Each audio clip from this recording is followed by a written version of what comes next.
Praise the lord. ప్రభు అయిన యేసుక్రీస్తు నామములో మీ అందరికీ నా యొక్క వందనాలు. అందరూ బాగున్నారా?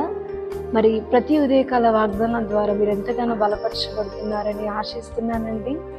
ఈ ఉదయకాల సమయంలో దేవుని యొక్క వాగ్దానాన్ని చెప్పుకుందాము. కీర్తనల గ్రంథము 72వ అధ్యాయము 12వ వచనము. దీనులను నిరాధారులను అతడు విడిపించును. ఆమేన్. చాలా చక్కటి యొక్క వాగ్దానాన్ని దేవుడు మనకు అందించాడు. దేవుని యొక్క వాక్యము మనకు సెలవిస్తుంది ఏంటంటే, దేవుడు దీనులను నిరాధారులను విడిపిస్తాడు అని దేవుని యొక్క వాక్యము మనకు సెలవిస్తుంది. సాధారణంగా లోకంలో ఏం జరుగుతుందంటే, ప్రతి ఒక్క మనిషి ఉన్నవారి సహాయమే కోరుతారు. బాగా గౌరవము, డబ్బు ఇవన్నీ ఉండి వాళ్ళతో స్నేహం చేయాలని, వారి యొద్ద నుండి సహాయం పొందుకోవాలని ఇలాంటి ఆశలు ప్రతి ఒక్కరికి ఉంటాయి. ప్రతి ఒక్కరు కూడా వాళ్ళకంటే పెద్ద స్థాయి వాళ్ళతో స్నేహం చేయాలని కోరుకుంటూ ఉంటారు. కానీ దేవుని యొక్క కనుదృష్టి, దేవుని యొక్క చూపు ఎవరి మీద ఉందంటే, ఎవరైతే ఏ సహాయం లేకుండా ఎవరి యొద్ద నుండి సహాయం పొందుకోలేని నిరాధార స్థితిలో ఉన్నారో, ఆధారపడడానికి ఎవరు లేని స్థితిలో ఎంతమంది మనుషులైతే ఉన్నారో, దీన స్థితిలో ఎంతమంది మనుషులైతే ఉన్నారో, వాళ్ళ మీద దేవుని యొక్క కనికరము, దేవుని యొక్క కనుదృష్టి ఉందని దేవుని యొక్క వాక్యము మనకు సెలవిస్తుంది. ఒక్కసారి ఆలోచించండి.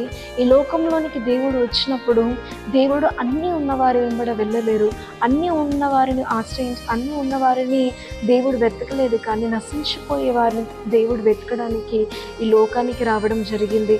దేవుడు అన్నీ ఉన్న దగ్గరికి వెళ్ళలేడు. కానీ కుంటి వాళ్ళ దగ్గరికి, కుష్ఠరోగుల దగ్గరికి, బీద స్థితిలో ఉన్న వారి దగ్గరికి, ఎవరు సహాయం చేయలేని వారి దగ్గరికి దేవుడు వెళ్ళడం జరిగిందండి. ఆ రీతిగా దేవుడు ఈరోజు కూడా నీ జీవితంలో నాకు ఇంకా ఆధారం, నేను ఎవరి మీద ఆధారపడడానికి, నేను ఒంటరి వాడిని, నేను ఆధారపడదామంటే ఎవరు నాకు లేరు, అందరూ నాకు నమ్మక ద్రోహం చేశారు నువ్వు అనుకుంటున్నావా?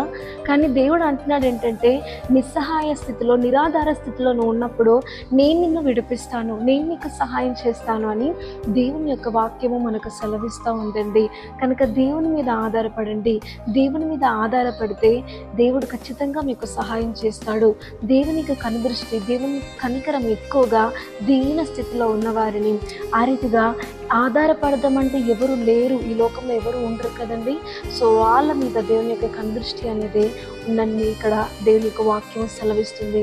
ఒకరోజు మన స్థితి కూడా దీనస్థితియే, నిరాధార స్థితిలో మనం అందరము ఉన్నవారమే కనుక దేవుని యొక్క కనుదృష్టి మన మీదకి వచ్చి ఆయన కనికరము చేత ఇట్టి స్థితిలోనికి దేవుడు మనల్ని తీసుకెళ్లడం అనేది జరిగింది.